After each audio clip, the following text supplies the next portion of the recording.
What's up guys, welcome to the channel. Today we have a 2018 WRX STi just coming in for its monthly maintenance detail. Right off the bat you can see how dirty these wheels are just from all the brake dust buildup because those big Brembo brakes just, pile on brake dust after time.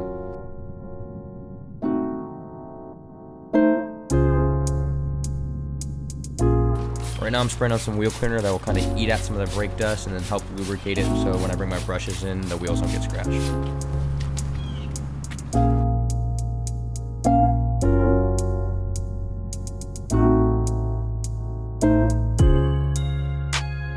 So the STi specifically has a lot of spokes, so I'm going to be using a variety of different brushes for this wheel. So I'm going to start off with my big brush and a lot of the wide spokes, just because it's a lot easier to get in there and to clean it.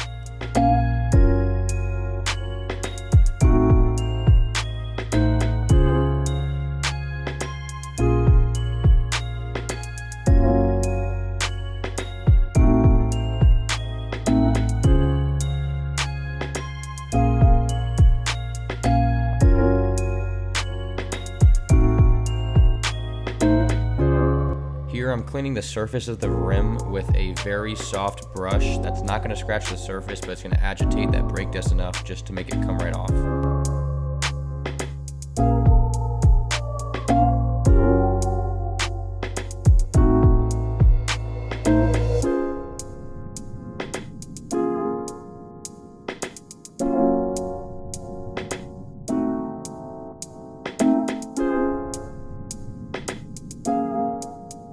So right now I'm going in with my lug brush. The lug brush just kind of has bristles that are more compact than the other brushes, and it allows me to get into these tight spaces and clean them more thoroughly.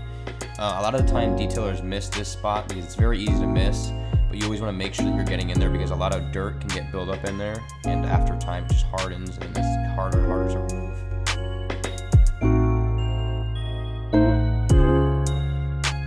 So as I mentioned earlier, the STi specifically has a lot of spokes, which makes it look more aggressive, but it's harder to clean. So right now I'm going in with my smallest size wheel woolly that I have, just to get into those really small spokes and to get all the dirt out. So now I moved on and I'm spraying the brakes specifically, and I'm focusing on cleaning the brakes. So I'm going to go in with the wheel brush I used earlier, but this one's a lot thinner and the bristles are a lot longer, so that allows me to get into tight places and reach the brake from farther away.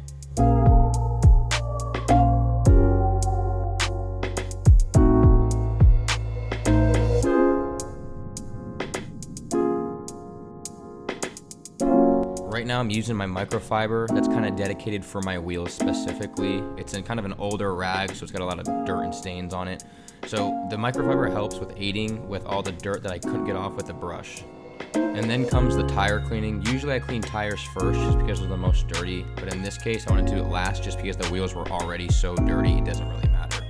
So I'm spraying it with my foaming cleaner this time because I like when it foams more because it shows dirt better and I feel like it cleans it better.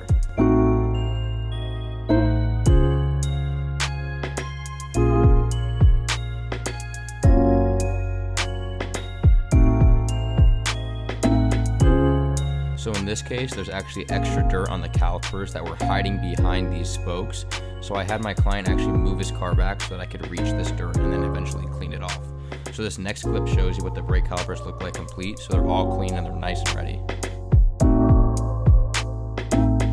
So this is what the wheel looks like complete after it's clean, before it's technically dried. So you can see how the tires have a matte finish to them, rather than a gloss finish like this one where there's a lot of old tire gel and a lot of old cleaner on it already. We're moving on to the exterior. For this I'm using Meguiar's Gold Class. This is by far the best soap I've ever used, I think. I'm not sponsored to say this, I just thoroughly stand by this.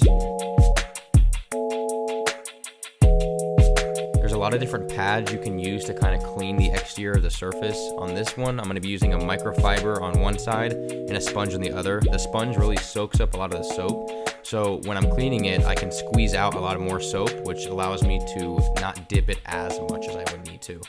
So I always use the 2-bucket method whenever I'm detailing. The white bucket's kind of my dirty contaminated water, and then the orange bucket's my clean water. This allows no cross-contamination, so it ensures that the orange bucket always has clean soap so it won't scratch the surface.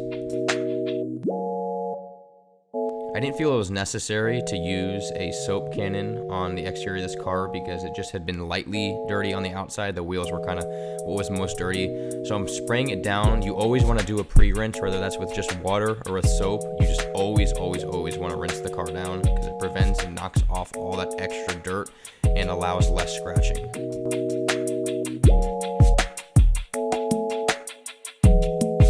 Leaves are still falling here, so there's going to be a lot of leaves built in where your windshield wipers are and around your cracks and crevices. So as you can see, we popped the trunk and we found a bunch of leaves that were stuck in there.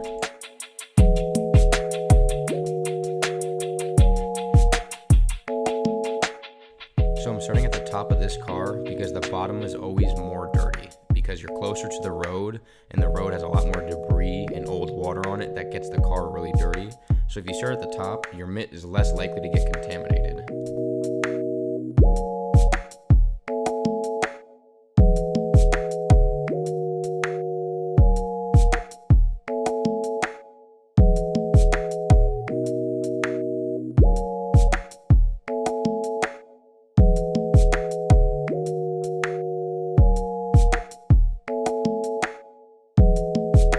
Spoilers like the one the STi has, it's very big, obviously, as you can see, and there's lots of space that you can get in that dirt can also get into. So underneath the sides, the inner sides, you all want to make sure that you get clean because that's going to prevent dirt buildup and it's prevent scratching later on.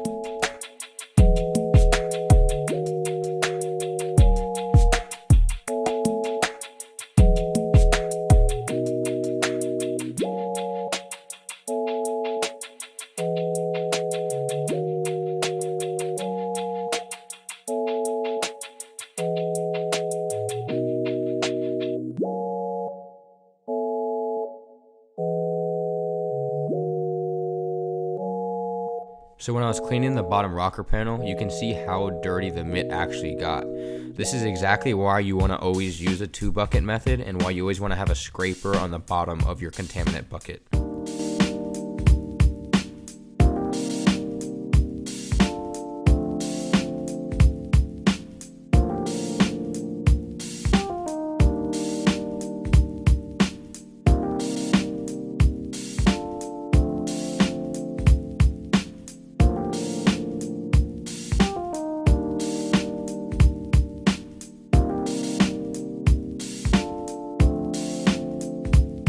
So I just got done washing the car, now it's time to rinse it out.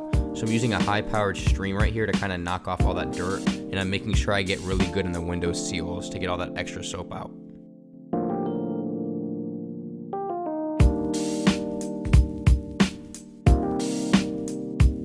To protect and make the car shine, I'm going to be using Meguiar's ceramic wax. What that is, it's just spray wax. It's their new ceramic line that actually allows me to just spray wax and ceramic right on the car as the car is drying. So it's a wet apply.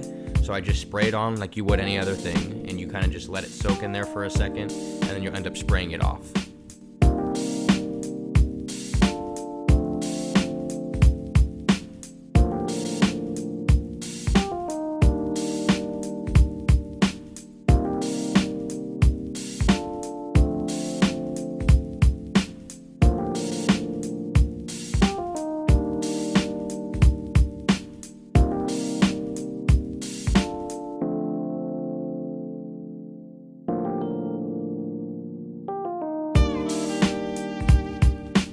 So after I spray the car with all the ceramic wax, I'm going to make sure I spray it off with a strong stream.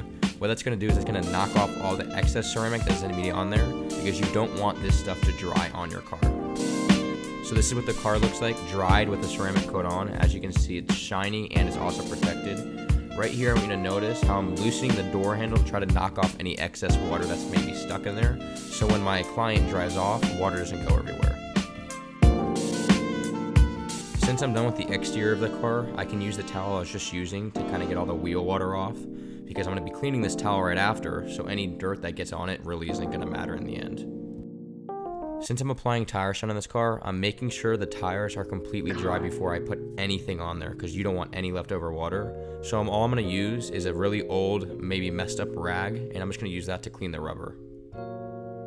So now it's time for me to spray my tire shine directly on my applicator. I always spray it on my applicator because if I was to spray it on the wheel, since it's not water soluble, it could leave a lot of dots and marks on the wheels.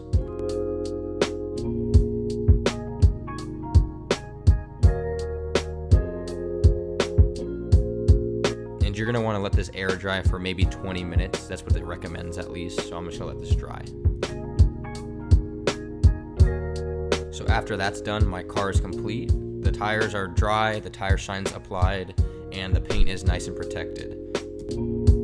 Thank you guys so much for watching. If you like what you saw, please make sure to like, comment, and subscribe, and share the video with your friends if you want to.